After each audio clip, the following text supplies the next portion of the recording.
Esta es la tarde en el continente americano. Cuando anochece en Europa y amanece en Asia, así cae la tarde en el continente americano y transcurre la noche y el amanecer en el resto del mundo. La tarde. Hola, bienvenidos a la tarde de NTN 24, el canal de las Américas. Soy Idania Chirinos. Como siempre, un gusto y un compromiso acompañarles. Esta semana sorprendió un nuevo enfrentamiento a tiros registrado en la frontera entre Colombia y Venezuela. La balacera entre grupos irregulares ocurrió en el lado venezolano de las llamadas trochas o caminos irregulares que conectan el municipio Pedro María Ureña del estado Táchira con el barrio El Escobal. El Escobal en Cúcuta, en territorio colombiano. Según reportó el diputado de la Asamblea Nacional de Venezuela, Franklin Duarte, varias familias colombianas sufrieron una suerte de toque de queda por temor a que los delincuentes cruzaran la línea limítrofe. Indicó además que en la zona fronteriza se registra enfrentamientos desde hace mucho tiempo y que desde el sábado pasado han sido más frecuentes. Frontera del Táchira, en los últimos días, en este año 2019, se han visto cosas que nunca se han visto. Por ejemplo, alguien ha visto las noticias donde se habla de inclusive de decapitaciones. Han dejado cabezas humanas cerca del comando de la Guardia en Ureña. Han encontrado cabezas humanas en las trochas de Ureña. Y vemos que los cuerpos de seguridad responsables en la materia, en la zona fronteriza, en el resguardo de nuestra soberanía nacional, como es la Fuerza Armada Nacional, no actúa. Yo creo que es el momento que los responsables hoy de la Fuerza Armada Nacional y de los cuerpos policiales de Venezuela dejen a un lado su actividad política y le presten la seguridad a los venezolanos y en este caso a la frontera del Táchira. La frontera en que las familias tachirenses, la familia de los municipios fronterizos están viviendo en zozobra, están en terrorismo. Allí hay un terrorismo. Cuando son las 5:09 en la costa este de los Estados Unidos, saludamos a Sebastiana Barraez, periodista, Infobae, punto de corte, periodista especializada en el área militar e invitada frecuente de este programa. Sebastiana, buena tarde para ti. Buenas tardes, Idania, un saludo. Tengo problemas con el audio de Sebastiana, por favor. Vamos a chequear, no le estaba yo oyendo bien. Sebastiana, ¿en qué se ha convertido la frontera? ¿En territorio de grupos irregulares? Y me refiero a la frontera sí, colombo-venezolana, por supuesto. Sí, no solamente desde este momento. En estos últimos días tenemos un problema ya de ocupación del territorio en la frontera venezolana con Colombia, específicamente en el caso de los estados Táchira, Zulia, Apure y en menor grado en Amazonas. Pero la situación particular en Táchira y en Zulia, Idania y mi estimada audiencia, es sumamente grave. Lo que ha venido ocurriendo en la última semana es sencillamente la demostración de que el territorio venezolano está en manos de grupos irregulares armados, tanto de la guerrilla como del narcotráfico y de los paramilitares. Y ante eso, la Fuerza Armada Nacional Bolivariana no ha tenido la suficiente fuerza y la suficiente preparación operativa para poder actuar ante estos grupos que se han apropiado del territorio fronterizo. Zulia y Táchira son los estados que tú identificas, digamos, con la situación más crítica, ambos frontera con Colombia. Sebastiana, ¿se puede identificar cuáles son los grupos predominantes, quiénes lo conforman? Sí, sin duda alguna. Los grupos que tradicionalmente habían funcionado, es decir, tanto paramilitares como guerrillas, se habían dividido el territorio. ¿Cuál es el problema ahora? Que sencillamente han aparecido nuevos grupos, es decir, ya no son los urabeños, ya no son el Ejército de Liberación Nacional, sino que además a toda esa situación se le han agregado una cantidad de grupos en los cuales están interviniendo grupos del narcotráfico, además de bandas que han sido trasladadas desde Caracas hacia el interior del país, específicamente hacia estos dos estados fronterizos. Hemos tenido, Idania, durante el fin de semana, desde el día sábado hasta el día de hoy, no han parado de haber acontecimientos de enfrentamientos, de balaceras, de muertos y de heridos, incluso de funcionarios militares a todo lo largo y ancho de la frontera. Y lo más grave es que sencillamente no ha habido un solo reporte por parte de la Fuerza Armada Nacional Bolivariana, que tiene como función esencial defender el territorio y la soberanía venezolana. Ahora, ¿por qué esta ausencia de reportes? Es decir, ¿por qué esta ausencia de información? ¿Para tratar de ocultarlo, para que no se conozca, para que no se difunda? Yo creo que sencillamente tratan de ocultar, como lo han tratado de hacer desde hace mucho tiempo, lo que es inevitable ya de ocultar. Es decir, el problema de los enfrentamientos en territorio venezolano se han agudizado de tal manera que les voy a colocar un ejemplo sencillísimo que ocurrió el fin de semana. ¿Sí? Nosotros no teníamos reportes de la penetración de grupos paramilitares colombianos al interior de Venezuela. Hasta el momento sí teníamos de la guerrilla colombiana, específicamente del Ejército de Liberación Nacional, pero en el caso de los grupos paramilitares eso no había ocurrido.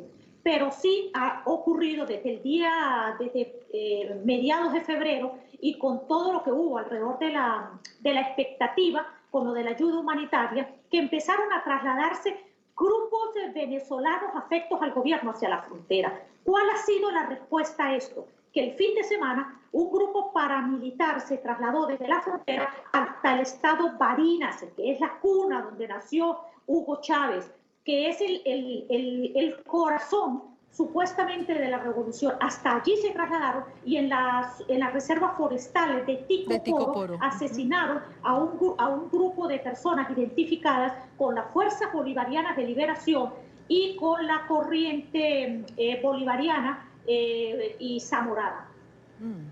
Es decir, lo que estamos viendo es enfrentamientos por control de territorio, por ejemplo. Sin duda alguna, porque lo más peligroso es que se han abierto las puertas del narcotráfico, se han abierto las puertas de las rutas que permiten el narcotráfico por territorio venezolano, y por supuesto eso significa mucho dinero, aunado a lo que es la gran industria del contrabando. Ese botín se lo están peleando grupos paramilitares y grupos guerrilleros en territorio venezolano. Claro. Yo creo que la indignación que muchos venezolanos tenemos es porque se supone que la Constitución le dice a la Fuerza Armada Nacional que ellos son los responsables de defender nuestro territorio y nuestra soberanía. Y son ellos además los que tienen el monopolio de las armas. Pero eso no lo han hecho de ninguna manera, y sencillamente se han limitado a permanecer impasibles y a andar celebrando cosas en Caracas que no tienen nada que ver con la defensa del territorio y la soberanía venezolana. Hacia allá iba, Sebastiana. El ejército, la Fuerza Armada venezolana, no los repele porque no está preparada, porque no tiene estrategia, porque no se encuentra en el territorio, sino que está haciendo presencia en la capital o está ocupada en otro tipo de acciones que no son precisamente las que marca y define la Constitución.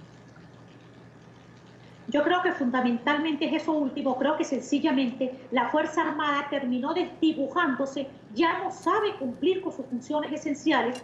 Se ha concretado a creer que la celebración del cumpleaños de Hugo Chávez es más importante que la defensa del territorio y la soberanía. Se han limitado a aceptar en nuestro territorio bandas armadas con la premisa de que van a defender la revolución, como está ocurriendo con el Ejército de Liberación Nacional en los estados fronterizos, pero también en estados centrales del país e incluso en el estado Bolívar. La Fuerza Armada iraña sencillamente en este sentido perdió el norte. La Fuerza Armada no sabe cómo reaccionar ante los grupos paramilitares y ante los grupos guerrilleros que están instalados en territorio. Ahora, Sebastiana, si no sabe cómo reaccionar, si la Fuerza Armada perdió el norte, si no sabe cómo combatir estos grupos, te hago una pregunta: ¿cómo evitar que de la frontera vayan caminando hacia el centro de Venezuela, vayan extendiéndose y expandiendo su presencia y sus acciones en el resto de la geografía nacional, más allá de la línea fronteriza? Bueno, es que no hay manera de evitarlo. Es precisamente ahí donde está la situación gravísima que está ocurriendo en territorio venezolano. Porque es que este no es un problema de ahora. Este es un problema que lleva ya varios años, que fue creciendo, que el monstruo se fue convirtiendo en inmanejable y, entre otras cosas, pues tenemos sencillamente una complacencia descarada por parte de altos funcionarios del gobierno ante estos grupos irregulares que se pelean nuestro territorio. Eso, Iraña, es realmente una traición a la patria. Están traicionando a la patria venezolana porque les están dejando territorio a grupos que solamente Venezuela, botín, el gran para tener dinero a través del narcotráfico, convertir nuestro en unas grandes aterrizaje de las aeronaves del narcotráfico provenientes de Colombia y que después se dirigen hacia los países centroamericanos, hacia el norte del continente. Ahora, Sebastiana, ¿qué papel juega la guerrilla colombiana? Es decir, el ELN, que también ha tomado el territorio, la disidencia de las FARC. ¿Qué pasó en ese incidente, por ejemplo, en que miembros de la Fuerza Armada venezolana terminan abatiendo a dos hombres ligados, uno colombiano y un venezolano, a las FARC? Es más, se dice que ligados a Jesús Santrich. Sí, fíjate, hay dos cosas importantes. Por una parte, la guerrilla colombiana, que tenía muchos años funcionando en territorio venezolano, tenía sitios ocupados, pero hasta el momento la FARC era la que menos intervenía, internamente era la que menos se sentía haciendo presencia, más allá de lo que en alguna época ocurrió con relación a los secuestros. El problema es que cuando ahora el Ejército de Liberación Nacional, digo ahora, desde hace un año más o menos, muy relacionado a las armadas nacionales, es decir, a nuestro ejército, y aparece además muy relacionado con sectores políticos del país, contando con la complacencia del gobierno nacional y de la propia Fuerza Armada. Pues bueno, sencillamente lo que hicimos fue abrirles las puertas, permitirles que funcionaran en nuestro territorio abiertamente, y hay sectores tan dramáticos, por lo menos como lo que ocurre en el pueblo de Encontrados, del estado Zulia, donde la Armada venezolana le permite que la guerrilla del ELN use sus unidades marítimas para supuestamente vigilar el territorio. Es decir, nosotros estamos permitiendo a fuerzas irregulares extranjeras ocupar nuestro territorio para que puedan además engrosar el gran botín en el que se ha convertido ese interés que tienen en Venezuela. Pero es que tenemos algo más con relación al Ejército de Liberación Nacional.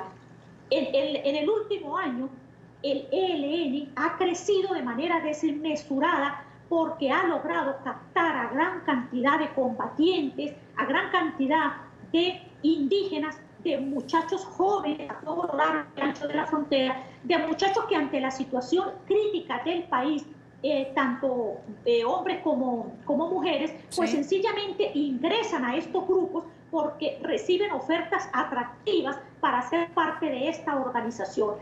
Es decir, aquel ELN que realizado en Colombia resulta que se ha fortalecido en territorio venezolano. Entonces ya no es el ELN que no llega a 1.000 personas en el caso de Colombia, ahora en Venezuela tienen 1.000 combatientes, además armados, que los entrenan y los preparan en nuestro territorio y que forman parte de la organización guerrillera colombiana. Te pierdo por segundos y me parece importante, y no te escuché, y seguramente nuestra teleaudiencia no te escuchó, cuando hablaste de cuántos hombres forman hoy el ELN en territorio venezolano. Mira, no lo tenemos cuantificado, pero son sencillamente miles y son superiores a los que tenían en territorio colombiano. Porque, como explico, por ejemplo, del Zulia y de Amazonas han logrado captar incluso hasta indígenas, que eran algo así como una parte de intocable. Bueno, parte del Ejército de Liberación Nacional. Tenemos a muchísimos jóvenes que sencillamente ante la situación de crisis que vive el país, pues han encontrado en el Ejército de Liberación Nacional un factor de empleo, porque además lo que les ofrecen económicamente hablando, sí, dinero, entrenamiento, es armamento y es unidades para poderse desplazar dentro del país. Es una situación grave, porque aparte de la tierra arrasada en la que se ha convertido Venezuela, donde nada funciona, donde nada está bien, entonces ahora también nos convertimos en santuario de grupos criminales al margen de la ley y de la disidencia de las guerrillas colombianas que se acogieron al proceso de paz en Colombia. Sebastiana, como siempre, un gusto y gracias por atendernos. Gracias a ti, Dania, y a la audiencia. Buenas tardes. Un abrazo. 5:23 minutos, hora costa este en los Estados Unidos. Es una situación complicada, es una situación que crea alarma tanto en territorio venezolano como en territorio colombiano, por el fortalecimiento, como lo explicaba Sebastiana, que han venido tomando agrupaciones como el Ejército de Liberación Nacional. Revisamos otros temas que hacen parte de la agenda informativa de este día. Es noticia Tarek El Aissami, uno de los más cercanos colaboradores de Nicolás Maduro y actual vicepresidente para el área económica de Venezuela, quien se ha convertido hoy en uno de los más buscados por Estados Unidos. Esta imagen fue publicada en la cuenta de Twitter de la Agencia de Inmigración y Control de Aduanas de los Estados Unidos, ICE, por sus siglas en inglés. El mensaje, acompañado de una fotografía de El Aissami, dice que es buscado por narcotráfico a nivel internacional. El texto, en el que se puede ver un aviso de "se busca", fue sustentado con información del Departamento del Tesoro, que incluyó a El Aissami como uno de los sancionados por la administración del presidente Donald Trump.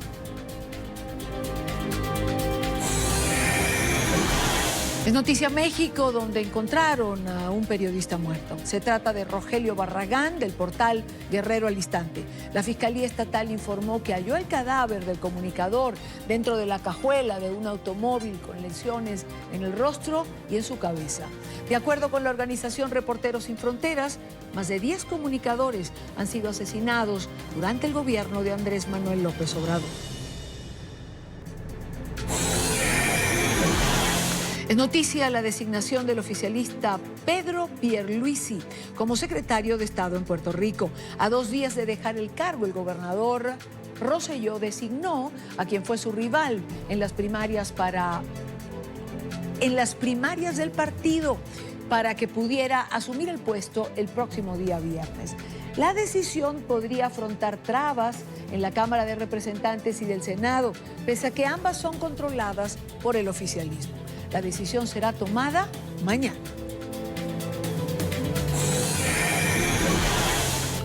Es noticia el luto que hoy se siente en Uruguay. La primera dama de la nación, María Auxiliadora Delgado, falleció esta madrugada.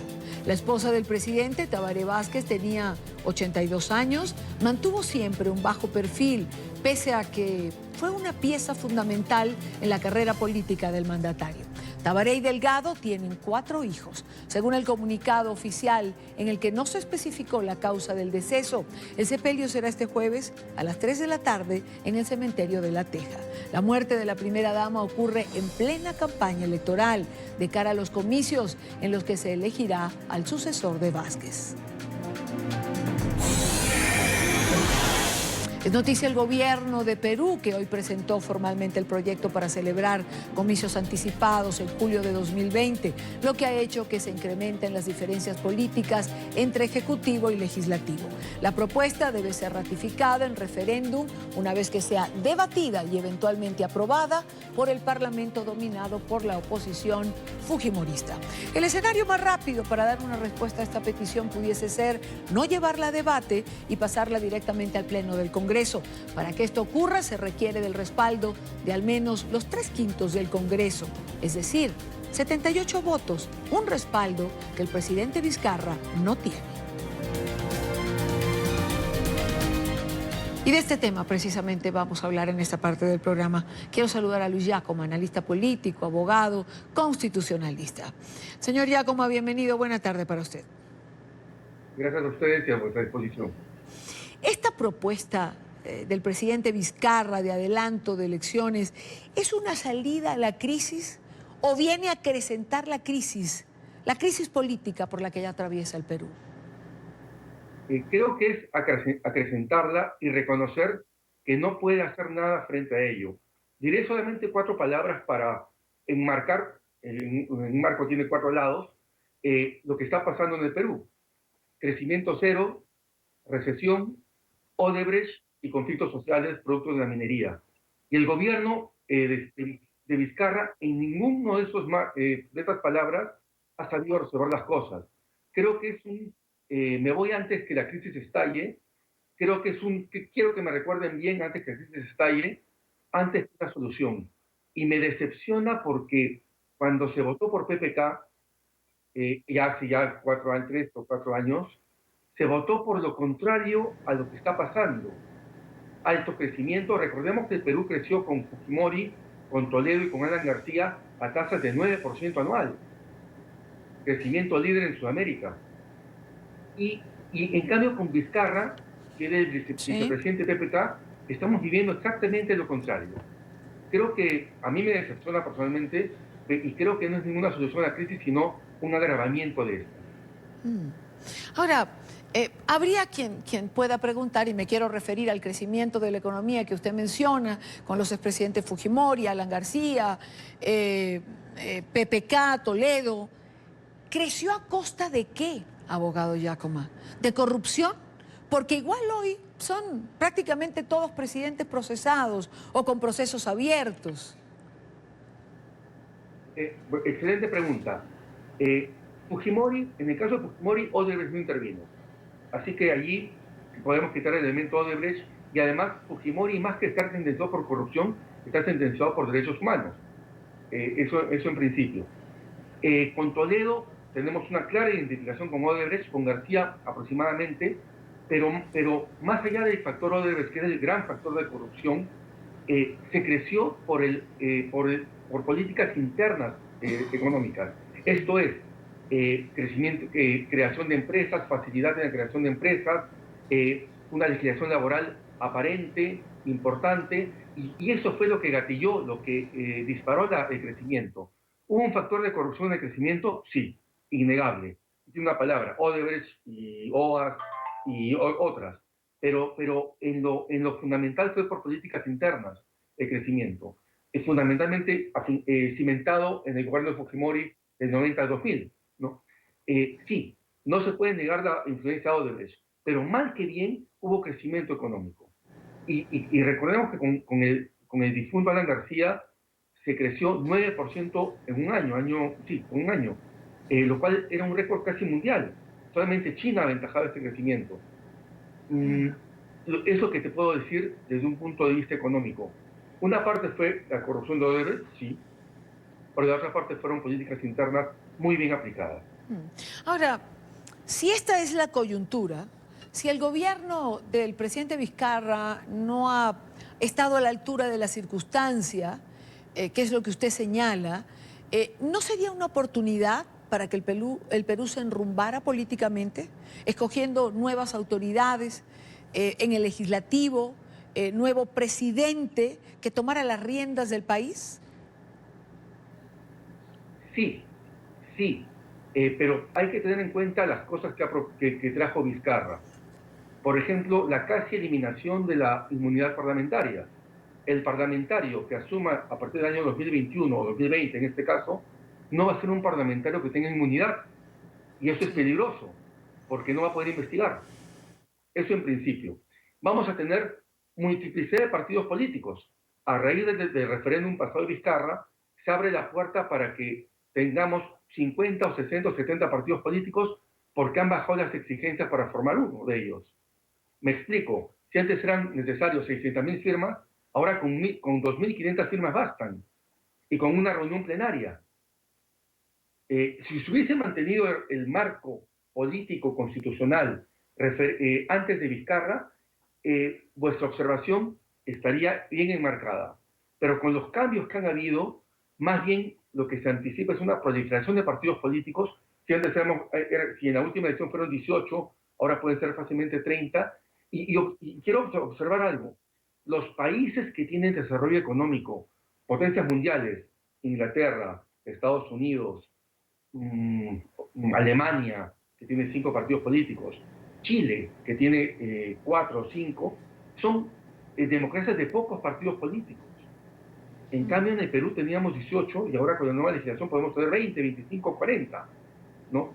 Creo que Vizcarra ha sido nefasto, no solo en el aspecto económico, ya hemos hablado de eso, sino en el aspecto institucional, destruyendo una constitución que, mal que bien, servía y era útil. Ahora, pasemos al referéndum. A que se apruebe en el Congreso, digamos, el texto que propone el presidente Vizcarra, que se lleve a referéndum, que está hecho para que una amplia mayoría pueda de alguna manera refrendar el cambio constitucional.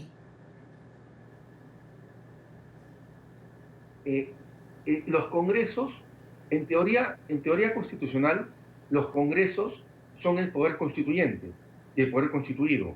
Me explico. Cuando un congreso hace una asamblea constituyente, es un congreso constituyente, poder constituyente. Cuando esta constitución es promulgada, ese congreso es poder constituido. Y cuando se quiere hacer un cambio constitucional, se acude ¿a quién? Al órgano competente, que es el Congreso, que se transforma en Congreso Constituyente si cabe una reforma constitucional. Yo no sería tan permisivo de dejar un cambio constitucional a la muchedumbre, a una masa, que puede tener legitimidad o no. Más bien, la legitimidad o no está en el Congreso de la República. Y creo que la forma ortodoxa de cambiar una constitución es cambiándola, presentando una propuesta al Congreso de la República para que la cambie, no mediante un referéndum, que obliga que sustrae al Congreso de sus funciones constituyentes.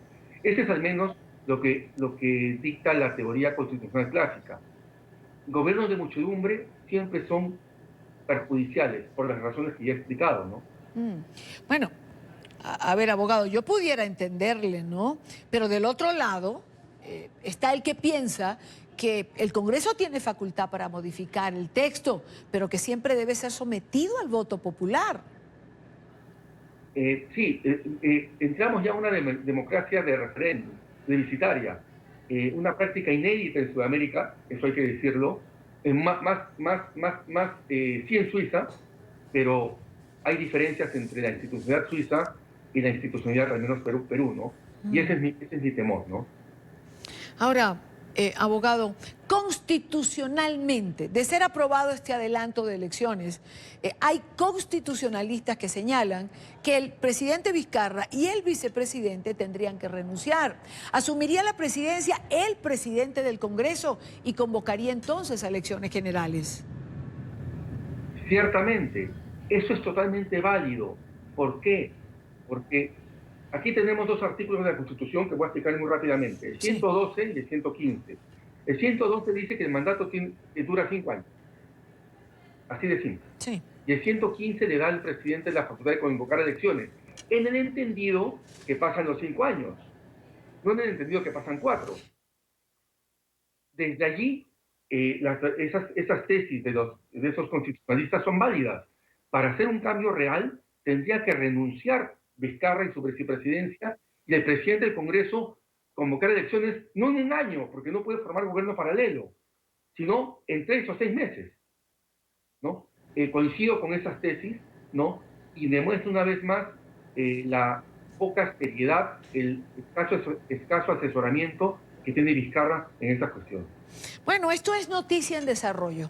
Abogado, gracias por habernos acompañado, como siempre. Luis Giacomo, analista político y abogado constitucionalista. Gracias por estos minutos.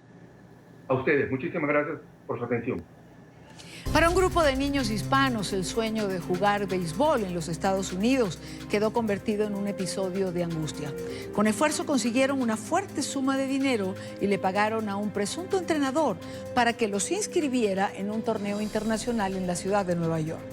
Fueron estafados y ha sido gracias a la solidaridad de la gente que los menores han podido sobrellevar esta tragedia. Alejandro Rincón tiene la historia. Alejandro, buena tarde para ti. Hola, feliz tarde para todos. Esta gran estafa toca a 4 países de América Latina. Con mucho esfuerzo, equipos juveniles de béisbol reunieron los recursos suficientes para poder viajar desde Nicaragua, Cuba, también Colombia y República Dominicana. Esto con el objetivo de participar en un supuesto torneo internacional de béisbol que estaba organizando un entrenador dominicano. Así fue como se identificó en las redes sociales el método empleado por el estafador para contactar a sus víctimas. Van a escuchar ustedes el testimonio de uno de los grupos afectados, específicamente quienes viajaron desde el norte de Colombia. Después de ahorrar 6 meses, consiguieron los $4.800 que el estafador les pedía, con el objetivo de incluirlos en ese torneo que por una parte nunca sucedió, pero que además incluso los dejó en condición de vulnerabilidad en la ciudad de Nueva York, dado que ese dinero incluía estadía, alimentación, todo un dinero que se esfumó. Sin embargo, gracias a la solidaridad, en este caso en particular, de los residentes en la ciudad de Nueva York y también en Nueva Jersey, empezaron a transformar progresivamente esta tragedia y convertirlo en una increíble travesía. Van a escuchar ustedes primero el testimonio de uno de los protagonistas de esta historia, quienes les resume así los argumentos de los momentos más difíciles que vivieron. Tuvieron que sacar de las habitaciones, no solamente a la delegación de Javier Romero, también hubo a Puerto Rico, a Nicaragua y 2 equipos de República Dominicana. Ya nosotros le habíamos cancelado al señor el convenio que habíamos tenido con él, le habíamos entregado un dinero. ¿Para qué? Para la alimentación, la estadía, el transporte interno. Ya los muchachos que trajeron su dinero es para ir de compra o comprar cualquier refrigerio, pero en ese caso fuimos bastante sacrificados. Jugar con los sueños de unos niños, de ser mostrados y ser vistos por algunas organizaciones o por algunas academias, es frustrante. En el caso particular del grupo procedente de Colombia, se trata de 20 niños, quienes con mucho esfuerzo, pero sobre todo llenos de ilusión, esperaban que este viaje a la ciudad de Nueva York empezara a transformar progresivamente sus vidas. Para ellos, más allá de perder el dinero, lo que más ansiedad y dolor les causó era tal vez no llegar a cumplir promesas. Y esto yo se lo había prometido a mi abuela, que yo iba a ser grande. Y voy a seguir siéndolo. Voy a ser un beisbolista profesional. No importa los obstáculos que haya, yo siempre los voy a pasar. Ese llanto se fue convirtiendo progresivamente en alegría gracias a la comunidad hispana residente en Nueva York y en Nueva Jersey, que rápidamente se movilizó. Les permitió tener a estas 20 familias colombianas alimentación y vivienda y también conexión con el mundo del deporte. Esos niños en las últimas horas han sido recibidos por los Yankees. Tuvieron un tour por el estadio de este equipo de las Grandes Ligas e incluso en la tarde de hoy han tenido contacto con los Mets, el otro gran equipo de béisbol de la ciudad de Nueva York, y además han podido tener espacios de recreación como visitar la Estatua de la Libertad e incluso llegar hasta Times Square, de manera tal que en este caso fue la comunidad la que rescató a estas familias que, aun cuando creyeron ser las víctimas de una tragedia, pues realmente han convertido este duro episodio en uno de esperanza. Es todo lo que tenemos para ustedes por ahora. Continúen con más en la tarde. Gracias, Alejandro, por la información. Y ya que hablamos de niños, sigue el drama de la separación de familias migrantes en los Estados Unidos. La Unión Americana de Libertades Civiles denunció que la cifra de niños alejados de sus padres en medio de la política migratoria de mano dura del presidente Trump se acerca a los 1,000. Según ACLU, por sus siglas en inglés, pese a que el año pasado una decisión judicial impedía estas prácticas a las autoridades federales, el gobierno sigue utilizando pretextos como la supuesta afiliación de pandillas, inquietudes sobre la seguridad de los menores, enfermedades de los padres y una relación familiar no verificada, para llevar a los pequeños a lugares distintos a los que eran trasladados sus padres. Un dato que resalta la organización es que la mayoría de los niños son menores de 5 años. Nos acompaña a esta hora Daniel Galindo, abogado en el Proyecto de Derechos de Inmigrantes de la Unión Estadounidense por las Libertades Civiles, ACLU. Señor Galindo, bienvenido, buena tarde. De nada, gracias a ustedes. Abogado, ¿la práctica de separar a los niños de sus familias sigue siendo recurrente? Sí, continúa. Lo que ha pasado es durante el año pasado, desde junio de 2018 hasta ahora, el gobierno estadounidense ha separado más de 900 niños de sus familias. Entiendo que en algún momento el juez de distrito, Dana Sabrab, en San Diego, ordenó que esta práctica se detuviera. Exactamente, sí, exactamente. Hace un poco más de un año pasó el orden del juez diciendo que esta práctica no podría continuar. Lo que está pasando ahora es que el gobierno está diciendo que para estos más de 900 niños, que ellos no son parte de ese orden o no califican para las protecciones de esa orden. Y le pregunto a usted, ¿califican o no? Es decir, esta orden del juez Sabrab, ¿qué tipo de amparo otorga y a quiénes? Sí, entonces el orden del juez se tiene que dar cuenta que cuando ordenó todo esto el juez hace un poco más de un año, las cosas estaban así. Había más de 2,000 y como 700 niños separados y todavía en los albergues del gobierno, y sus padres, algunos ya regresados a sus países y otros en cárceles de inmigración. Entonces, en ese momento, cuando estaba ordenando que se reunieron todos esos niños y los padres, el juez dijo que eso no aplicaba a algunas gentes y que no aplicaba a, por ejemplo, si alguien tiene una enfermedad contagiosa, no podían estar reunidos en un cárcel de inmigración porque eso le haría daño a la otra gente ahí. También el juez, y pusimos todo esto en nuestra petición a la Corte, el juez dijo que esencialmente que no quería que los dos lados, nosotros y el gobierno, estaban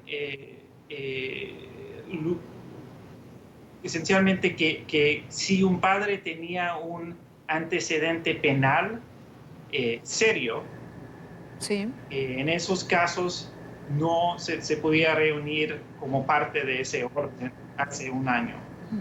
Entonces, lo que ha pasado ahora por la mayor parte de las separaciones es que el gobierno está diciendo que ellos creen que cualquier antecedente penal justifica separar a un niño de un padre, y cualquier antecedente penal no califica para la protección de esa orden. ¿Esto viene a ser un desafío a la orden del juez Sabrab, que fue quien dictó esta orden?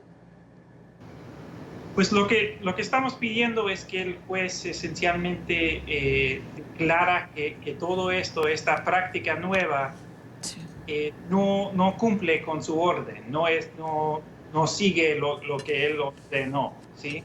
Entonces, no se puede separar a los niños de los padres solamente porque hace 10 años el padre tuvo un antecedente de hurto de una tienda, ¿sí? De llevar algunas cosas de una tienda. O que en cualquier momento, hace 15 años, alguien le acusó de ser en una pandilla, pero nunca nunca resultó en juicio o en antecedente penal, ¿sí? Entonces, en todos esos casos creemos que no es justo y que es contra la ley y contra el orden del juez hace un año que están separando a esos niños de sus padres. Ahora, mientras el juez ahora se pronuncia a lo que ustedes están planteando ahora, los niños que han sido separados, estos más de 900 menores, ¿están ubicados? ¿Sabe la asociación dónde se encuentran?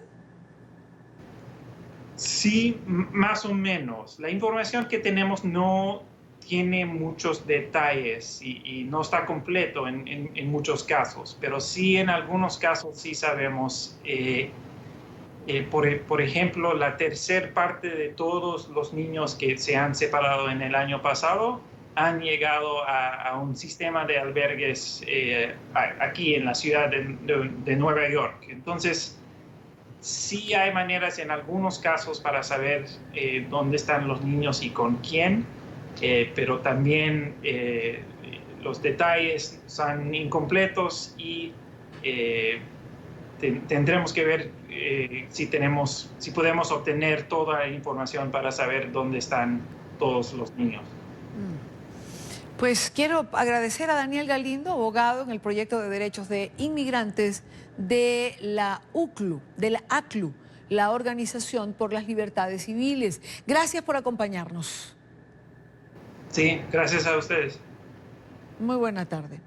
La Reserva Federal recortó las tasas de interés a un 0,25%. Es la primera rebaja en una década. El Banco Central de los Estados Unidos justifica la medida como un seguro contra la recesión y busca a la vez estimular la inflación. La Fed responde a la promesa lanzada al mercado y en una acción inusual procede a rebajar en 1/4 punto los tipos de interés. Los deja en una banda que va entre el 2% y el 2,25%. El titular de la Fed, Jerome Powell, explicó que el objetivo es impulsar la inflación hacia el 2%. Hemos decidido el día de hoy reducir el objetivo de la tasa de fondos federales a un 1/4 punto porcentual a un rango de 2 a 2,25%. El panorama de la economía estadounidense sigue siendo favorable y esto busca apoyar ese panorama. Busca asegurarnos frente a los riesgos del crecimiento global débil y ayudar a despejar esos efectos que tiene sobre la economía y promover un regreso rápido a una inflación del 2%. Advertencia en la Florida. Las autoridades sanitarias alertan sobre un peligroso virus transmitido por mosquitos y que podría provocar hasta la muerte. Se trata del virus de la encefalitis equina oriental, que puede causar infecciones e inflamaciones cerebrales. Noticia en desarrollo en Miami con nuestra periodista Paola Serra. Buena tarde, Paola. ¿Qué tal? Muy buenas tardes. Pues bien, las autoridades del Departamento de Salud han hecho este llamado para que las personas estén alertas frente a este caso de encefalitis equina que fue hallado en un ave en el condado Orange. Este condado es justamente donde se encuentran ubicados los parques de diversión al cual pertenece la ciudad de Orlando, entre otros. Es un condado bastante visitado por millones de personas diariamente y es por eso que están haciendo este llamado para que las personas estén alerta, identifiquen también la sintomatología, ya que aunque en este momento no se ha presentado ninguna víctima, pues el hecho que ya haya sido encontrado en un ave, según los expertos, es cuestión de tiempo para que las personas puedan estar afectadas. La encefalitis equina es una enfermedad regularmente que le da más a los animales. Se ha encontrado inclusive en los ciervos, en otros animales, que antes era más para el norte. Pero era cuestión nada más de tiempo que llegara aquí a la Florida porque tenemos el mosquito transmisor, que es el Aedes aegypti. El Aedes es el mismo que transmite el chikungunya, el Zika, todos estos virus que ya conocemos. Ya lo tenemos en el condado de Orange, no hay casos reportados todavía en humanos, sino en gallinas centinela, que no son más que animales que se dejan 24 horas expuestas al exterior para que sean picadas por los diferentes insectos. De ahí se estudia la sangre y se sabe qué virus o qué bacterias o qué tipo de enfermedad podemos estar teniendo propagada muchas veces por aves migratorias. Ya en este caso, estas gallinas centinela en el medio de la Florida se detectó, así que si estamos en el medio de la Florida, quiere decir que esto puede estar ya en toda la Florida. Salir una epidemia de este tipo. La encefalitis equina, al ser un virus, da un tipo de encefalitis a nivel cerebral. Como muchas personas la conocen como la fiebre del caballo, en muchos de nuestros países. Aquí se conoce como encefalitis equina. ¿Por qué la fiebre del caballo? Porque saben que es un virus que se transmite a través regularmente de un caballo, de estos animales, y termina inflamando el cerebro humano. Esta inflamación genera varios síntomas. ¿Qué es lo que aconsejo a las personas? Si usted tiene náuseas, vómitos, mareos, vaya a un médico y no piense que es un virus regular. Vaya a un médico y sea un médico el que le diagnostique. ¿Por qué? Porque esto puede seguir escalando y llegar entonces a una rigidez nucal, puede llegar a somnolencia, pérdida de la memoria, después puede llegar al coma y puede llegar a la muerte. O sea, hay que atenderlo muy a tiempo. Pero en este momento, repito, no hay casos en humanos, pero sí puede haber casos en un futuro porque ya lo tenemos. Ya está aquí. O sea, es cuestión nada más de días o semanas de que un mosquito infectado con encefalitis equina pique a un humano y empiecen a manifestarse los primeros casos ya en humanos en el estado de la Florida. No es tanto que solamente que es mortal, sino que puede dejar consecuencias y daños a nivel cerebral. Porque el cerebro se inflama y una vez que se inflama, si no se toman medidas, esa cerebro inflamada puede haber lo que se llama la hipoxia cerebral, poca oxigenación y pueden morir partes del cerebro. Y terminaron en una afección motora, en una afección facial, depende del área que se afecte. O sea, actuar rápido es el conocimiento de la mayoría de las enfermedades infecciosas que estamos ahora teniendo, que hay alertas, diferentes alertas. Bueno, actuar rápido y no automedicarse es la otra parte que nos sirve para poder combatir esta enfermedad. O sea, ir al médico con los síntomas, decir, entonces vamos a suponer si estuvimos en el medio de la Florida, decir dónde estuvimos, para que ya eso sea una alerta para el médico, que hay una posibilidad de que sea encefalitis equina, vamos a descartarla, si es un virus regular, mejor todavía. Si están más expuestos, vamos a suponer cazadores, que están más expuestos a picaduras en el exterior. Personas que trabajan en el exterior, que hacen carreteras, esas personas están más expuestos a la picadura de un mosquito con encefalitis equina que el que regularmente trabaja en una oficina o está en su casa. O sea, si son las personas que están más al aire libre, si tienes un sistema inmune débil, están más expuestos. Principalmente si no usas repelentes de ningún tipo, no usas ropa larga y vas a estar al aire libre, estás más expuestos. O sea, estamos más expuestos y más en una temporada ahora de verano, sobre todo que ha sido tan lluviosa, porque antiguamente veíamos que llovía en los meses de mayo, junio, pero estamos lloviendo en julio diariamente y eso ya va a hacer que esta enfermedad, porque el vector se reproduce ¿dónde? En el agua limpia y hay bastante agua limpia ahora donde quiera. O sea, medidas a tomar es control de vectores en nuestros patios, la hierba que esté picada bien bajita, que no tengamos utensilios en nuestras casas que acumulen agua. Cuando hablo de utensilios, todo el mundo piensa que puede ser una vasija, no, hasta una tapita de una botella de cerveza, de una fiesta que haya quedado, esa agüita es suficiente.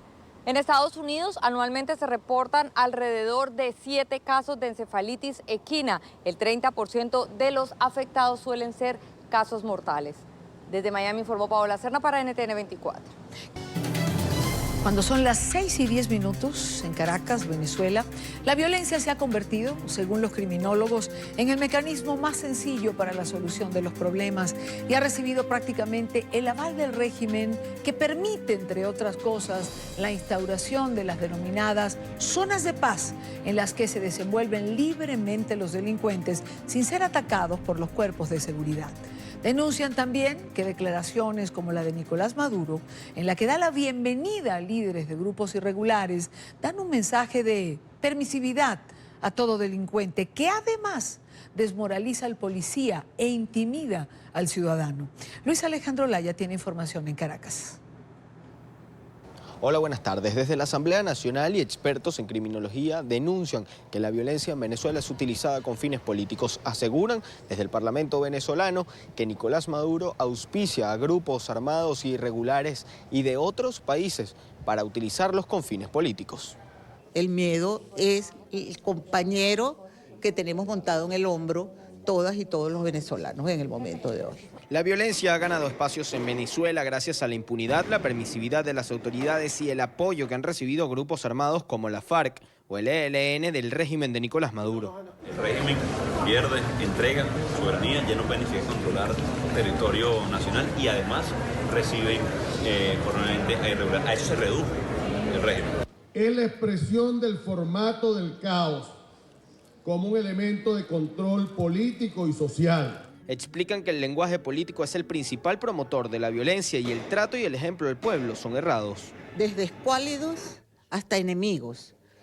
La palabra construye el pensamiento. Si a nosotros se nos está construyendo durante 20 años un país en donde la violencia es la única forma válida de discurso y es la única forma válida de relación, pues muy buenos somos. Denuncian que armaron a grupos irregulares para que actúen en defensa del régimen y se salieron de control. Ahora son la delincuencia organizada que ataca policías y afecta a los ciudadanos.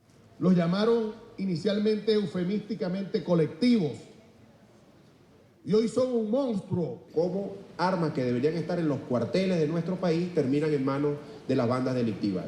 Y día a día estas armas son utilizadas para cometer delitos contra los venezolanos y contra los propios funcionarios policiales. El episodio más reciente de la crisis de seguridad fue un enfrentamiento a disparos entre el 6CPC y la banda de El Coqui en Caracas. Los funcionarios investigaban cuando fueron emboscados y les ordenaron retirarse por tratarse de una zona de paz. Es un mensaje para el resto de los cuerpos policiales. Las zonas de paz no hay que andar llamando las cosas edulcorando las cosas. Las zonas de paz son territorios de impunidad. Indican que estos hechos generan una gran desmotivación en los funcionarios policiales, sobre todo cuando en este procedimiento salieron heridos 4 policías y no hay culpables. Y además son culpados los funcionarios por los hechos ocurridos. ¿Qué puede sentir un funcionario policial, que todavía los hay allí, que tienen vocación de luchar contra la delincuencia, cuando escuchan que su jefe le dice, no, aquí hay que retirarse porque a estos delincuentes hay que respetarle este pacto que nosotros hicimos de zona de paz? Evidentemente que una frustración tremenda. El fiscal general de la República dijo que tenía que investigar, porque tenía que saber por qué homicidio estaba ahí, quién le había dado la orden a homicidio para estar en ese lugar de la Cota 905. Indican que lo que es necesario para poder acabar con la violencia en Venezuela es erradicar la impunidad. Para esto, señalan, se debe restablecer la competencia, la capacidad y también la autonomía del Poder Judicial. Desde Caracas, Venezuela, para la tarde de NTN 24, Luis Alejandro Olaya. Gracias a Luis Alejandro por la información. Saludamos en esta parte del programa a Fermín Mármol García, abogado, criminalista, director del Instituto de Ciencias Penales y Criminalísticas de la Universidad Santa María en Caracas. Abogado, buena tarde, gracias por acompañarnos. Y Dania, buenas tardes. Para mí un placer estar contigo para tratar estos temas tan complejos en Venezuela como son los temas de crimen y violencia. Igual para nosotros tenerlo, siempre un gusto. La semana pasada hubo un enfrentamiento entre policías y delincuentes en una de esas denominadas zonas de paz. Terminó con la orden a los funcionarios de retirarse. ¿Qué es una zona de paz? ¿Cómo incide esto en la dinámica de la inseguridad? Y Dania, cuando las políticas públicas son mal diseñadas, los resultados son negativos. El plan de pacificación que dio nacimiento a las zonas de paz en algunos estados de la República fortaleció el crimen y la violencia en Venezuela. Bandas criminales que se convirtieron en megabandas criminales son el ejemplo que hemos vivido en Caracas, pero también en el estado Miranda y el estado Aragua. Lo que pasó en la Cota 905 es una estructura del crimen que se ha beneficiado por existir allí una zona de paz. ¿Y qué es una zona de paz? Aquella área, aquel territorio donde la autoridad tiene que pedir permiso político para hacer su trabajo. Cuando se rompe la lógica de lo correcto, que es que la policía, es que las instituciones cumplan con el mandato legal de proteger a la ciudadanía y de perseguir a los delincuentes, cuando se rompe esa lógica de lo correcto, las lógicas de las consecuencias son muy negativas. Abogado, los delincuentes utilizan estas zonas de paz como una plataforma para actuar con impunidad. Un ejemplo es a quien llaman el Coqui, quien actúa desde la Cota 905 en Caracas, pero que también está ligado presuntamente a la operación de las minas al sur de Venezuela. ¿A qué se dedica hoy un delincuente? ¿Cuáles son los delitos que predominan entre ellos? Sí, Venezuela, lamentablemente, en este planeta de 193 países, está catalogado desde la Organización de Naciones Unidas como un país colador. No tiene control de sus fronteras y así hay 20 países de este planeta que están en las mismas circunstancias. En Venezuela, lamentablemente, ingresan grupos armados, pero también ingresa el tráfico ilegal de cocaína, pero también ingresa armamento, pero también no evita que egrese del país droga, extracción de minerales y trata de personas, entre otras circunstancias. Somos muy débiles institucionalmente para proteger nuestras fronteras y eso tenemos que resolverlo con una institucionalidad muy robusta, dirigiendo los recursos hacia donde debe estar y con un fortalecimiento de alianzas internacionales. Pero por otro lado, nuestra delincuencia en territorio, por supuesto que las transversalizan algunos delitos. Muchas de nuestras estructuras de delincuencia están detrás del tráfico ilegal de cocaína, también están detrás de la extorsión para el control territorial y eso realmente nos demuestra que somos un país muy violento, porque detrás de la industria de la droga están las armas de fuego, está la violencia y realmente empobrece un país. Doctor Mármol, ¿hay alguna acción del Estado en contra de la delincuencia? Es decir, como política pública, desde el régimen se dice que las FAES han actuado en las OLP para acabar con la violencia. Sin embargo, hasta Michelle Bachelet, la alta comisionada para los derechos humanos, los señala como autores de asesinatos en no claras circunstancias. ¿Hay políticas reales? Sí, ciertamente la lucha contra el crimen tiene que pasar del formato de mano dura, el formato represivo, a un formato mixto. Hoy se habla de mano inteligente en la lucha contra el crimen y la violencia. Si bien es cierto, hay que desarticular a las bandas criminales, a las megabandas criminales, a los colectivos armados y violentos, al pranato carcelario o al Ejército de Liberación Nacional o la disidencia FARC que está en Venezuela o a los disidentes de las Autodefensas Unidas de Colombia, para poner algunos ejemplos, Idania. Sí. Bueno, tiene que haber un acompañamiento social en las zonas populares. Por eso es que un plan como la OLHP, la OLP, fracasaron en Venezuela y tienen que fracasar porque la mano represiva como mano dura no funciona en ninguna parte del mundo y eso tiene que llevarse a cabo con mucha transparencia. Si queremos un éxito en la lucha contra el crimen, tenemos que lograr que el 86% de la población que hoy desconfía de la policía disminuya, conquistar la voluntad popular, llevando hombres y mujeres a las instituciones policiales, a la Fiscalía del Ministerio Público y a los tribunales de justicia penal, que hayan pasado un concurso de credenciales y oposición, que haya mucha transparencia en la actividad, que los medios de comunicación puedan hacer su trabajo, que haya división de poderes para controlarnos unos con los otros y demostrarle a los venezolanos que no hay intocables. Así como la gente quiere ver desarticulados bandas criminales con fusiles, quiere ver a gente con corbata que usa escoltas también tras la reja porque robaron el erario público. Por ejemplo, el pasado viernes ordenaron a los policías retirarse de la cota 905 cuando enfrentaban a los delincuentes. Nicolás, fueron videos que circularon en redes. Maduro dijo además que eran bienvenidos los disidentes de la FARC. ¿No es un mensaje distorsionado lo que envía esto a los ciudadanos y a los policías, básicamente? Y Dania, es un precedente negativo. No solo dejaste solo a la población que vive en la cota 905, una población que va a aumentar la desconfianza en la policía, sino que a su vez los policías serios, decentes y honestos que existen en cualquier institución, hoy se están preguntando quiénes son los buenos y quiénes son los malos. Se están preguntando quiénes tienen patente de corso, quiénes son intocables en Venezuela. Se rompió la lógica de lo correcto. Y eso es muy negativo en políticas públicas porque las consecuencias son nefastas. Y definitivamente hoy todos nos preguntamos, ¿cuándo van a desarticular esa megabanda criminal? ¿Cuál es el plan que tiene el Estado para aplicar una mano inteligente para desarticularla? ¿Cuándo se va a hacer? Porque después que hubo ese evento, Idania, de eso más nunca habló el Estado venezolano. Doctor Mármol, esta pregunta y este tema que conversaba en la primera parte del programa, pero voy a hacérselo a usted también. Hoy Venezuela es un territorio abierto a los grupos irregulares y a los delincuentes. Pareciera que hoy ellos son mejor recibidos por el régimen de Nicolás Maduro que incluso quienes ejercen la disidencia política. Yo creo que hay que modificar el simbolismo en Venezuela. La mayoría de los venezolanos no queremos que en los barrios lluevan fusiles ni lluevan balas. La mayoría de los venezolanos quieren que en los barrios lluevan libros, instrumentos musicales, balones deportivos. La gente no quiere que simbolicemos más guerrilleros o guerrilleros. La gente quiere que simbolicemos la civilidad, que el país se llene de empresas, de industrias, de comercios, de escuelas, de liceos, de universidades. La gente no quiere que nos llenemos de colectivos armados y violentos o de planes carcelarios o de megabandas criminales o de gente vestida de un mismo color y pensando de la misma manera. La gente quiere progreso, bienestar, Y eso se logra con libertades, rescatando la República y enterrando el Estado comunal. ¿Cómo se resuelve, doctor Mármol, el problema de la seguridad en Venezuela o de la inseguridad? ¿Tiene salida esta situación?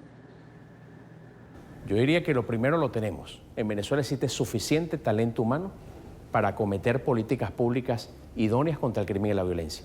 Lo único que hace falta en el país es voluntad política. Voluntad política para colocar a los mejores hombres y las mejores mujeres al frente de las instituciones del Sistema Integrado de Administración de Justicia. Pero número 2, para lograr alianzas con nuestros vecinos países. Tenemos una delincuencia organizada, violenta, transnacional, que requiere que Brasil, Colombia y nuestro frente norte con los Países Bajos trabajemos en conjunto con Reino Unido, Estados Unidos e Israel. Necesitamos el concierto internacional para desarticular a la organización criminal transnacional que está detrás del tráfico legal de cocaína en Venezuela, que está detrás del tráfico de armas, del tráfico de personas, de la extracción de minerales como el oro y el diamante. Aquí necesitamos es voluntad política para hacer lo correcto, para que prospere el bien, para que prospere el progreso, para que prospere el sector privado, para que prospere la libertad individual de hacer con su vida lo que le corresponda, siempre y cuando sea bueno y no viole la ley. Quiero agradecer a Fermín Mármol García, abogado, criminalista, director del Instituto de Ciencias Penales y Criminalísticas de la Universidad Santa María en Caracas. Muy buena tarde, gracias por acompañarnos. Y Daniel, agradecido soy yo. Son las 6:23. El secretario general de la Organización de Estados Americanos, Luis Almagro, anunció que este miércoles 31 de julio, el representante permanente de Venezuela, Gustavo Tarre Briceño, le entregó la solicitud de reintegro del país al Tratado Interamericano de Asistencia Recíproca, el TIAR, impulsado por el presidente encargado Juan Guaidó y aprobado por la Asamblea Nacional. Una vez cumplidos todos los pasos legislativos previstos en la Constitución de la República de Venezuela, el Parlamento sancionó en segunda discusión la ley aprobatoria del TIAR con el objetivo de que surte efectos internacionales. Por otro lado, nuevas denuncias de torturas y desapariciones forzadas en Venezuela. La abogada defensora de los derechos humanos, Tamara Sujú, alertó que se desconoce el paradero del buzo Hugo Marino Salas. Fue detenido el pasado 20 de abril por agentes del Contrainteligencia Militar del DIGESIM. La activista también denunció que a los presos políticos los mantienen en aislamiento y en condiciones inhumanas y deplorables. Una denuncia más de las tantas que lleva adelante Tamara Sujú. Y hablando de derechos humanos, una nueva denuncia de la hermana del preso político Vasco da Costa, una vez más, la presenta en redes sociales. Ana María da Costa señala que los custodios se niegan a llevarlo a una clínica para atenderlo por un tumor en su ojo. Exigen al régimen que dé la orden para que sea tratado por médicos especialistas. Bien, mi nombre es Ana María da Costa y soy la hermana del preso político Vasco da Costa. Mi hermano Vasco tenía hoy cita para a las 10:30 de la mañana ir a la clínica Racetti para hacerle un examen llamado VM para determinar si el carcinoma que le extrajeron del ojo izquierdo le contaminó el globo ocular y de cáncer. Si esto es así, hay que sacarle el globo ocular, pero hay que examinarlo para saber si esto hay que hacerlo o no. Ellos dijeron que no lo trasladan porque no tienen carro.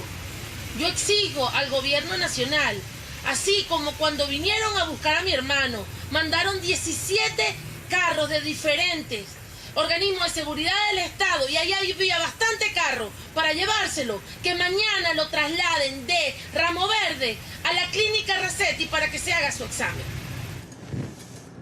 ¿Por qué negar la posibilidad de este examen? A este hombre le hacen la vida imposible.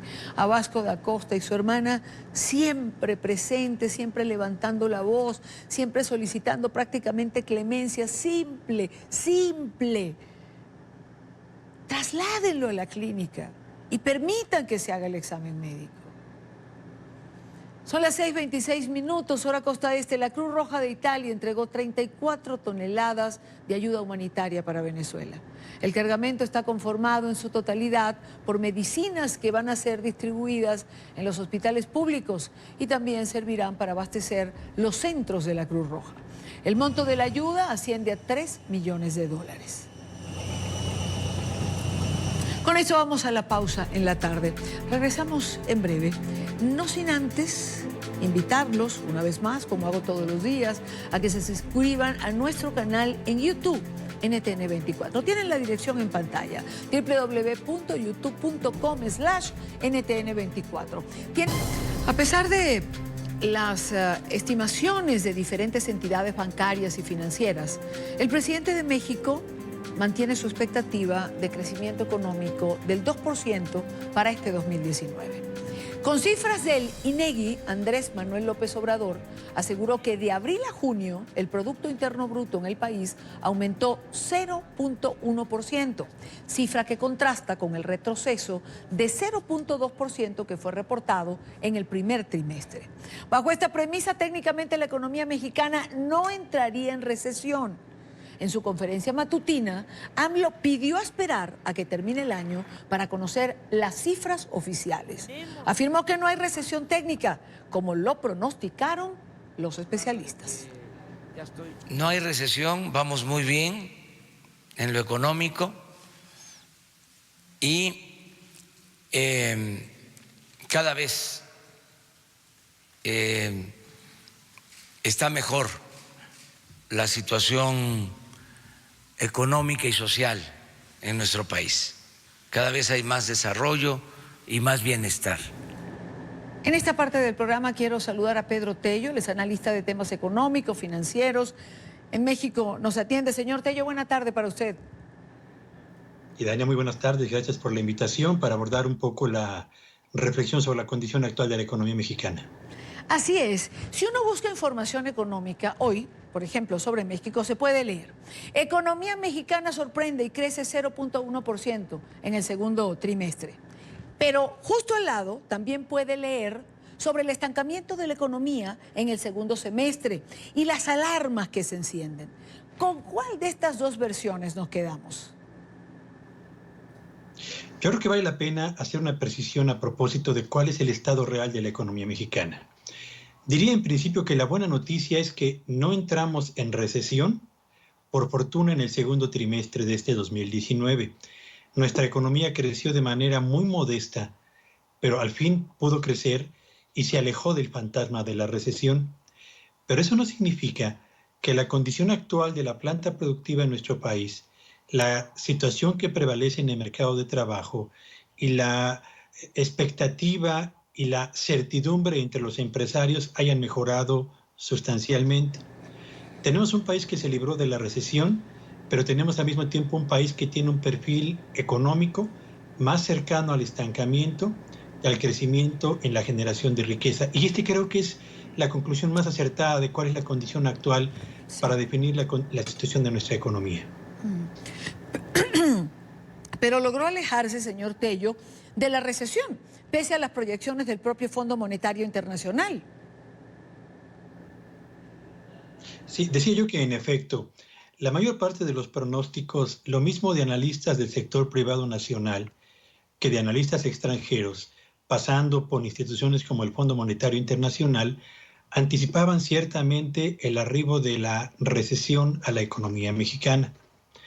Yo tengo la impresión de que el hecho de que no hayamos caído en recesión es de suyo una primera buena noticia, pero lo más importante es no caer ni en actitudes triunfalistas de suponer que hemos finalmente ganado la batalla en materia económica, sino más y sobre todo concentrarnos en lo que yo creo que en este momento es lo más importante para México. Es decir, ¿qué tenemos que hacer para detener la desaceleración de la actividad económica de nuestro país, para impulsar la reactivación ordenada de la inversión, del empleo y de la generación de riqueza? Y tres, y sobre todo, para que a la par de que empecemos a avanzar a un ritmo cada vez más acelerado, lo hagamos con la consistencia que nos permita suponer que será un crecimiento que se puede extender durante años y no solamente ser un crecimiento estrictamente temporal. Esa es, creo yo, la tarea más importante que debemos atender en el corto plazo. Ahora, ¿está usted de acuerdo, por ejemplo, con una frase del presidente López Obrador que dice que con austeridad se puede crecer gastando poco? Yo creo que se puede crecer con austeridad siempre y cuando se elimine de la estructura de gobierno todo aquello que está en exceso, entorpeciendo su propia actividad, su propia eficiencia, su capacidad para responder con rapidez y eficacia a los requerimientos de la sociedad y a las necesidades también de la planta productiva nacional. Pero cuando la austeridad, y esta es quizás la diferencia entre mi opinión y la del señor presidente, cuando la austeridad es acompañada al mismo tiempo por un subejercicio en el gasto gubernamental, es decir, en los primeros 6 meses de este 2019, el gobierno dejó de ejercer, de aprovechar cerca de 143,000 millones de pesos que originalmente habían sido aprobados y programados para ejercerse en estos primeros 6 meses del año. Cuando un gobierno que está en austeridad y además aplica subejercicios en el gasto gubernamental en un semestre entero, opera así, lo que estamos viendo es un gobierno que no está invirtiendo en obras públicas para mejorar la dotación de servicios a la población, un gobierno que no está invirtiendo lo suficiente en educación, tampoco en salud, que son 2 sectores muy importantes para atender los requerimientos no solo de la población, sino para impulsar el crecimiento de la actividad económica nacional. Y estamos frente a un gobierno al que le hace falta trabajar con más eficiencia, a pesar de la austeridad, para no entorpecer el desempeño de la actividad económica nacional. Esa es la diferencia. Claro, pero pareciera que uno de los problemas que hay con la economía en México es que el presidente López Obrador, no cree lo mismo que usted, evidentemente, y que otros funcionarios, como el señor Carlos Ursúa, por ejemplo, que se fue del gobierno hace un par de semanas. Y cuando uno va al fondo, piensa que coincide de alguna manera con lo que usted señala, es decir, la gente que se va del gobierno, es decir, cuando al señor presidente no le gusta algo o no le gustan las críticas, simplemente las desecha, no escucha a sus asesores. Eso pareciera ser la realidad.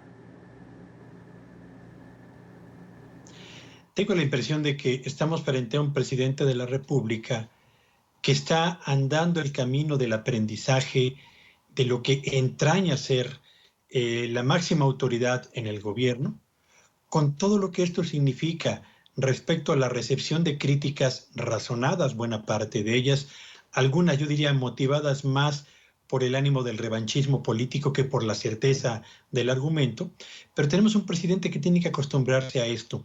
Y creo que quizás la primera lección de realidad que ha recibido el presidente de la República está por el lado precisamente de la economía. Hace unos cuantos días afirmaba una y otra vez que nuestra economía estaba avanzando muy, muy bien. Y la verdad es que los datos del día de hoy confirman que no solamente no está avanzando muy bien, sino que, repito, estamos más cerca del estancamiento que del crecimiento económico.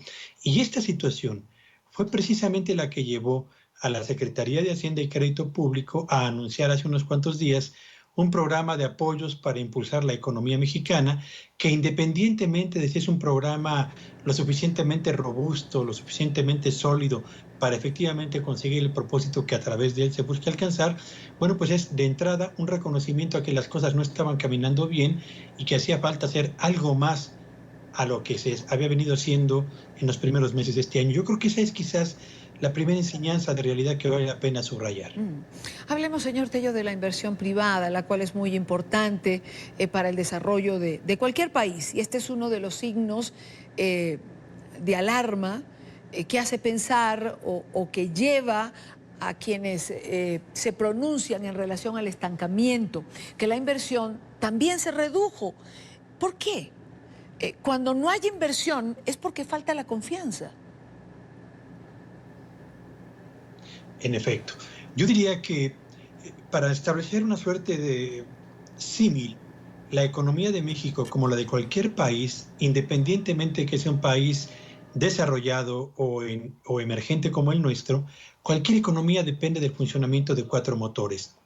¿Cuáles son estos 4 motores? El primero es el motor de la inversión pública y la inversión privada. El segundo es el motor del consumo. El tercero es el motor del gasto gubernamental y el cuarto es el motor de las exportaciones. De estos 4 motores, ¿cuáles son los que están funcionando bien en el caso de México? Yo diría que en este momento el único motor que está funcionando bien es el motor exportador. Ni la inversión pública ni la inversión privada están creciendo, van en retroceso. El consumo de productos y servicios en el territorio nacional está avanzando a un ritmo cada vez menor y el gasto gubernamental, que es tan importante para el impulso de obras públicas, prácticamente se ha venido contrayendo en los primeros 6 meses de este año, a lo que habría que agregar esto que comentaba yo, que es el subejercicio. Así que, si tenemos 3 motores que no están trabajando y uno de ellos es precisamente el de la inversión, lo que tendríamos que preguntarnos es qué hay que hacer para mejorar el clima para los negocios y para que la confianza y la certidumbre regrese a los empresarios de México. Y yo creo que ahí lo que tenemos que hacer es tomar el gasto gubernamental destinado a inversión pública y aplicarlo ya urgentemente para favorecer en principio a los proveedores del gobierno y por extensión a los proveedores del gobierno, y con claridad en las políticas públicas.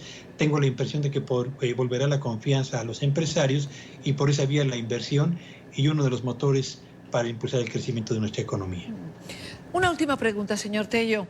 ¿Usted es optimista o pesimista en relación a la economía de México? Yo prefiero el optimismo porque al final de cuentas es aquello que nos permite sumar fuerzas, sumar voluntades, sumar trabajo, a pesar de las diferencias de opinión, porque finalmente en una democracia eso es lo que tenemos que hacer que prevalezca, el optimismo fundado en la suma de esfuerzos para llegar a los mismos propósitos. Pedro Tello, analista de temas económicos y financieros, gracias por habernos atendido en Ciudad de México. Buena tarde para usted. Gracias, muy buenas tardes. Gracias a ustedes por habernos acompañado una tarde más. Llegamos al final. Recuerde seguir nuestras cuentas en Twitter, en Instagram, nuestra página web, nuestro canal en YouTube. Son plataformas para encontrarnos y para estar informados. Mañana, a la misma hora, para debatir, analizar, compartir la agenda informativa del día. Muy buena tarde.